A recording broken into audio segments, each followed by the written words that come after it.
नमस्कार, जय हिंद साथियों। बीएसटीसी की इस ऑनलाइन क्लासेज में आप सभी का हार्दिक स्वागत है। तो दोस्तों, जितने विद्यार्थी चैनल पर नए हैं वो चैनल से जुड़ जाएं, क्योंकि अब आपकी जो बीएसटीसी की क्लास है अब यहाँ पर रेगुलर चलने वाली है। ठीक है ना साथियों, रेगुलर आपकी बीएसटीसी की क्लास चलने वाली है। तो जितने विद्यार्थी हैं वो सभी इस चैनल से जुड़ जाएँ और चैनल को सब्सक्राइब कर लें। ठीक है ना साथियों, चैनल को सब्सक्राइब कर लें और बेल नोटिफिकेशन को भी दबा लें। तो दोस्तों, इस वीडियो में बात करते हैं हम कि बीएसटीसी में आपके जो प्रश्न आते हैं जीके के, वो किस प्रकार के आते हैं और कौन कौन से प्रश्न आते हैं। ठीक है ना साथियों, तो इस वीडियो में हम आपको 15 मुख्य ऐसे प्रश्नों के बारे में बताएंगे जो कि लगभग हर साल बीएसटीसी की एग्ज़ाम में पूछे जाते हैं। तो शुरू करते हैं वीडियो को।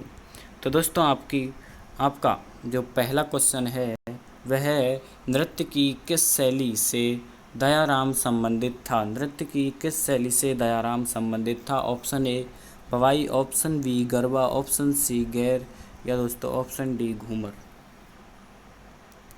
तो इसका सही उत्तर है ऑप्शन ए, यानी कि जो दयाराम थे वो नृत्य की भवाई शैली से संबंधित थे। ऑप्शन ए आपका बिल्कुल राइट हो जाएगा। ठीक है ना साथियों। तो दोस्तों, आपका दूसरा प्रश्न है परवत्सर पशु मेला किसकी स्मृति में आयोजित किया जाता है। परवत्सर जो पशु मेला है वो किसकी स्मृति में आयोजित किया जाता है। Option A Harbu ji, option B Ramdev ji, option C Teja ji, या ऑप्शन डी गोगा जी। तो दोस्तों, मैं आपको बता दूं कि जो परवत्सर पशु मेला है वह नागौर ज़िले में आयोजित होता है। ठीक है ना साथियों, परवत्सर पशु मेला नागौर ज़िले में आयोजित होता है और यह तेजा जी की स्मृति में आयोजित किया जाता है, यानी कि ऑप्शन सी आपका बिल्कुल राइट हो जाएगा। ठीक है ना साथियों, याद रखना इसको। तो साथियों, आपका तीसरा प्रश्न है राजस्थान में पर्यटन विभाग ऊंट महोत्सव कहाँ आयोजित होता है। यानी कि जो राजस्थान में पर्यटन विभाग है वो ऊंट महोत्सव को कहाँ पर आयोजित करता है। Option A Jodhpur, option B Barmer, option C Jaisalmer, option D Bikaner. तो इसका सही उत्तर है ऑप्शन सी जैसलमेर, यानी कि पर्यटन विभाग ऊंट महोत्सव को जैसलमेर में आयोजित करता है, जैसलमेर ज़िले में आयोजित करता है। ठीक है ना साथियों, ऑप्शन सी आपका बिल्कुल राइट हो जाएगा। साथियों, चौथा प्रश्न है राजस्थान में मत्स्य संघ का विलय किया गया। राजस्थान में मत्स्य संघ का विलय कब किया गया। ठीक है ना साथियों, ऑप्शन ए 25 मार्च 1948, ऑप्शन बी 18 अप्रैल 1948, ऑप्शन सी 18 मार्च 1948, या ऑप्शन डी 30 मार्च 1949। जल्दी उत्तर कमेंट करिए साथियों। का ऑप्शन सी, यानी कि 18 मार्च 1948 को मत्स्य संघ का विलय किया गया था राजस्थान में। ठीक है ना साथियों, और इसी के साथ राजस्थान में एकीकरण का जो प्रथम चरण है वो भी साथियों इसी दिन से शुरू हुआ था, यानी कि 18 मार्च 1948 से ही जो राजस्थान का प्रथम चरण है वो शुरू हुआ था। ठीक है ना साथियों, याद रखना इसको, ऑप्शन सी।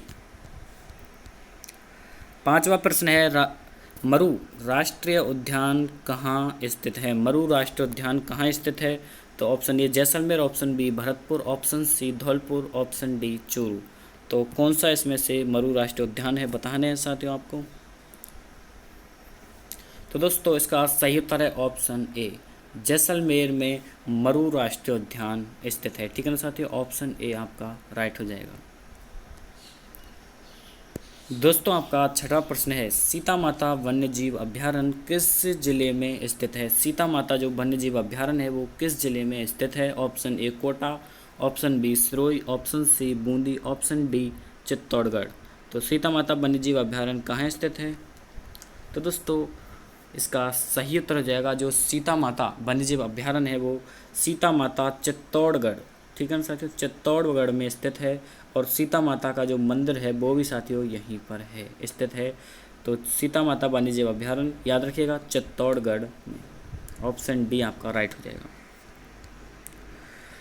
साथियों, आपका सातवां प्रश्न है गणगौर के अवसर पर जो गरासिया जनजाति है उसके द्वारा किया जाने वाला जो सामूहिक नृत्य है वो कौन सा है। Option A Ghoomar, option B Terahtali, option C Bhalar, option D Garba. तो दोस्तों, गणगौर के अवसर पर जो गरासिया जनजाति है उसके द्वारा जो नृत्य सामूहिक नृत्य किया जाता है उसको बालर नृत्य कहते हैं। ऑप्शन सी आपका बिल्कुल राइट हो जाएगा। ठीक है ना साथियों। 8वां प्रश्न है, स्वतंत्रता सेनानी सावित्री देवी भाटी किस रियासत से संबंधित थी। जो दोस्तों स्वतंत्रता सेनानी सावित्री देवी भाटी थी वो किस रियासत से संबंध रखती थी। Option A Jaipur, option B Kota, option C Bharatpur, option D Jodhpur. तो दोस्तों इसका सही उत्तर है ऑप्शन डी, यानी कि स्वतंत्रता सेनानी सावित्री देवी भाटी रियासत यानी कि जोधपुर रियासत से संबंध रखती थी। ऑप्शन डी आपका बिल्कुल राइट हो जाएगा।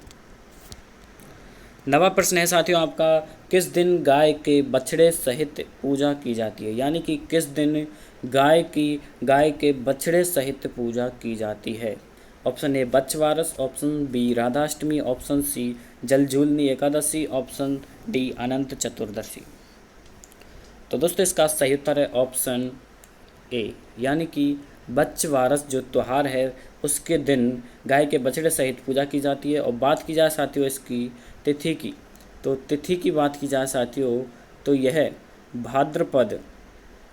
भाद्रपद मास के जो कृष्ण पक्ष है, कृष्ण पक्ष द्वादश, ठीक है ना साथियों, भाद्रपद कृष्ण पक्ष द्वादश को यह बच्छवारस त्यौहार मनाया जाता है। ऑप्शन ए आपका राइट हो जाएगा। तो दोस्तों आपका 10वां क्वेश्चन है, कौन भगत पंथ का संस्थापक था। जो भगत पंथ का संस्थापक था वो कौन था। Option A Pannalal Sharma, option D Motilal Tejawat, option C Manikyalal Sharma, option D Guru Govind गिरी। तो दोस्तों भगत पंथ का संस्थापक कौन था आपको बताना है। तो इसका सही उत्तर हो जाएगा ऑप्शन डी, गुरु गोविंद गिरी भगत पंथ के संस्थापक थे। ठीक है ना साथियों, गुरु गोविंद गिरी भगत पंथ के संस्थापक थे। ऑप्शन डी आपका बिल्कुल राइट हो जाएगा। साथियों कौन सा शहर तलवार निर्माण के लिए प्रसिद्ध है। कौन सा शहर तलवार निर्माण के लिए प्रसिद्ध है। Option A Sikandra, option B Sirohi, option C Beawar या ऑप्शन डी अलवर। तो दोस्तों देखिएगा, यदि तलवार निर्माण के लिए प्रसिद्ध शहर है तो वो है सिरोही। ठीक है ना साथियों, सिरोही तलवार निर्माण के लिए प्रसिद्ध शहर है। ऑप्शन बी आपका राइट हो जाएगा। 12वां क्वेश्चन है, राजपूताना के किस राज्य ने सर्वप्रथम अकबर की अधीनता स्वीकार की। राजपूताना का ऐसा कौन सा राज्य था जिसने सर्वप्रथम अकबर की अधीनता स्वीकार की थी। तो option A Bikaner, option B Ranthambore, option C Amer, option D Marwar. तो दोस्तों इसका सही उत्तर हो जाएगा ऑप्शन सी, आमेर राज्य ने सर्वप्रथम अकबर की अधीनता स्वीकार की थी। और राजा की बात की जाए साथियों, तो राजा की बात की जाए तो वो था कछवा शासक भारमल। ठीक है ना साथियों, कछवा शासक भारमल ने 1562 में जो अकबर थे उसकी अधीनता स्वीकार की थी। याद रखना इसको। 13वां प्रश्न है, किस स्थान को बागड़ का जलियांवाला बाग कहा जाता है। बागड़ का जलियांवाला बाग किस स्थान को कहा जाता है। तो option A Mangarh, option B Davi, option C Dudhwa Khara, option D Gharsana. तो इसका सही उत्तर हो जाएगा साथियों ऑप्शन ए मानगढ़। बागड़ का जलियांवाला बाग मानगढ़ को कहा जाता है। ठीक है ना साथियों, याद रखना इसको, बहुत ही महत्वपूर्ण क्वेश्चन है एग्जाम की पॉइंट ऑफ व्यू से। साथियों आपका 14वां प्रश्न है, किसने जैसलमेर में 5 पटवों की हवेलियों का निर्माण करवाया। किसने जैसलमेर में 5 पटवा हवेलियों का निर्माण करवाया। तो option A Gumanmal, option B Jodhmal, option C Bharmal, option D Jaimal. तो दोस्तों देखिएगा, 5 पटवों की हवेलियां उसका निर्माण साथियों गुमानमल ने करवाया था। ठीक है ना साथियों, ऑप्शन ए आपका बिल्कुल राइट हो जाएगा। 5 पटवा हवेलियों का निर्माण गुमानमल ने करवाया था। और स्थान की बात की जाए तो साथियों जैसलमेर में करवाया था। जैसलमेर है, जैसलमेर शहर को ही क्या कहा जाता है, हवेलियों का नगर कहा जाता है। ठीक है ना साथियों, याद रखना जैसलमेर को ही हवेलियों का नगर कहा जाता है। और दोस्तों जो ये 5 पटबों की हवेलियां हैं वो साथियों 7 मंजिला हैं। ठीक है ना साथियों, याद रखना इसको, 7 मंजिला हैं। पटबों की हवेलियां कितनी मंजिला हैं? 7 मंजिला हैं। 5 पटबों की हवेलियां का निर्माण किसने करवाया था? तो याद रखना 1805 ईस्वी में जो गुमान चंद पटवा यानी कि गुमानमल द्वारा उनका निर्माण करवाया गया था। ठीक है ना साथियों, और यह जैसलमेर शहर की सबसे लोकप्रिय हवेली हैं। ठीक है ना साथियों, याद रखना इनको, ये कुछ फैक्ट थे इनके बारे में। तो दोस्तों आज का आपका आखिरी क्वेश्चन है, वो है राजस्थान के किस राज्य के शासक को महारावल कहा जाता है?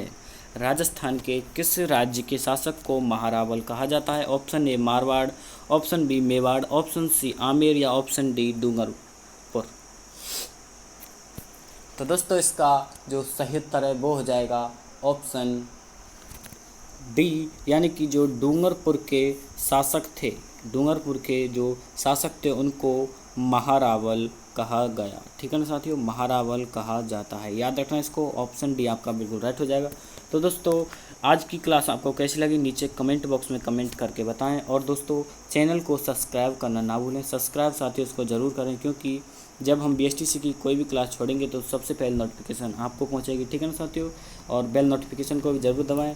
चलिए दोस्तों मिलते हैं एक नई क्लास में नए प्रश्नों के साथ। धन्यवाद।